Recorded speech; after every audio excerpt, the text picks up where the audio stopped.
दी गई है 21 से 23।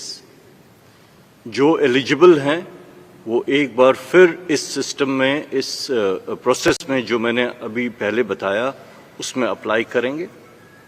2 साल एक लंबी अवधि होती है, मेडिकल कंडीशन उनकी वगैरह, तो इनका एक बार फिर से स्क्रीनिंग होगा, फुल प्रोसेस, एंड उसके बाद ही एयरफोर्स में चयन किया जाएगा। Okay, Neeraj sir. Neeraj Rajput this side, ABP news से हूँ। जनरल पुरी या एयर मार्शल जहाँ दे सकते हैं सवाल जवाब दे सकते हैं। पहले तो ये कि आपका कहना है कि करगिल रिव्यू कमेटी और इन सबकी रिपोर्ट्स आई थी कि और इतना लंबे समय से काम चल रहा था, लेकिन जब ये प्लान बनाया गया, मॉडल तैयार किया गया, लेकिन उसके 2-3 दिन के भीतर ही उसमें अमेंडमेंट कर दिया गया कि 23 साल वालों के लिए भी उसमें एज रिलैक्सेशन दिया गया। तो क्या ये बहुत जल्दबाजी में मॉडल तैयार किया गया?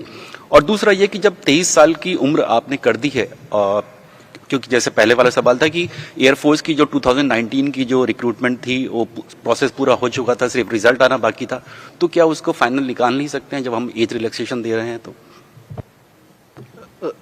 ये सिमिलर है। फिलहाल मैं बस इतना ही बता दूं कि अब सारी रिक्रूटमेंट अग्निवीर के तहत ही होगी। जो एलिजिबल हैं वो इस प्रोसेस को में फिर से अप्लाई करेंगे।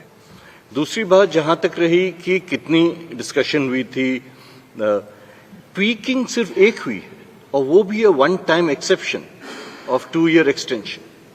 अदरवाइज जो 14 तारीख को अनाउंस हुआ था वो आज भी वैलिड है और वो रहेगा। तो ये भी बता दूं कि this was a very engaged process and it has been repeatedly mentioned that at all levels it was an extremely engaged process and this was the optimum solution, a mix of gradual induction. For example, in the Indian Air Force, the first year is only 2%. By the end of 4th year is only 10%. तो अगर ये है तो आप समझ सकते हैं कि हमें भी फुर्सत दिया जा रहा है कि इसको इंडक्ट करें, माइनर ट्वीकिंग करें अपनी ट्रेनिंग में, इनकी यूटिलाइजेशन में, इन जो इंडस्ट्री से या बाकी जगह से बातचीत करनी है, यूजीसी से बात करना है, एनआईओएस से करना है कि कैसे इनको सशक्त किया जाए जो हमने प्रॉमिस किया है। इसके लिए समय दीजिए। ओके, लास्ट क्वेश्चन पीछे। सर मेरा नहीं हुआ। Sir patience. Prashant, general Puri sir this side. Prashant हूं मैं, न्यूज 24 से। थोड़ा सर आप बोलिए।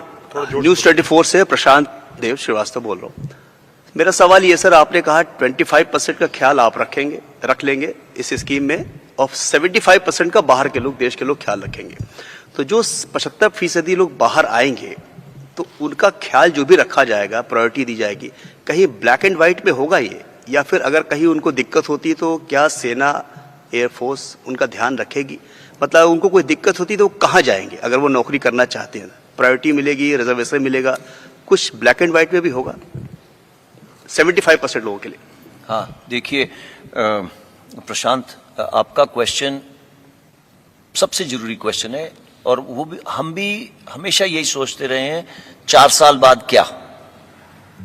ना देखिए, फौज के अंदर unlike any other service in the country, जैसे माँ अपने बच्चे के साथ अम्बिलिकल कॉर्ड जुड़ जाता है ना, वो परमानेंट जुड़ा रहता है। तो हमारा जो साथ है वो वूम टू टूम है ना, हमारे साथ एक बार जो जुड़ गया वो जुड़ गया। ओके, ये पहली चीज। दूसरा, आपने खुद ही बोला कि ये मध्य प्रदेश के हैं तो मध्य प्रदेश वापस जाएंगे। ये देश की शक्ति है तो देश की शक्ति को उनका ध्यान रखना पड़ेगा। तीसरी चीज जो आपने बोली कि इसके लिखाई के अंदर कुछ होगा, देखिए आपके सामने ये पर्दा पूरा खिल के निकल रहा है। 15 तारीख को किसी ने सिर्फ इंटेंट दिया, 2 दिन बाद उसने एक्शन दिया। ये सब लिखाई पढ़ाई को कन्वर्ट करने में थोड़ा समय दीजिए। जैसे मैंने आपको बोला था, अगर आज मैं आपको अग्निवीर भर्ती करता हूं तो आप अपने प्रदेश में 4.5 साल बाद वापस जाएंगे। तो समय दीजिए, ये हो जाएगा, थोड़ा भरोसा रखिए। सर मेरा सवाल है, एक सवाल है सर मेरा। Sir Neeraj, most of the questions have been already answered. नहीं, मेरा सवाल आंसर नहीं हुआ। कुछ पार्शियली छोटे हैं। We'll take one more. हाँ सर, पूरी सर नीरज हूँ नेटवर्क 18 से। मेरा सवाल है कि जिस तरह से आपने पुरानी भर्ती प्रक्रिया को बिल्कुल हटा दिया और अग्निवीर इंट्रोड्यूस किया है। ऐसा संभव था कि वैकल्पिक तौर पे आप दोनों को रखते और जो भी सेना में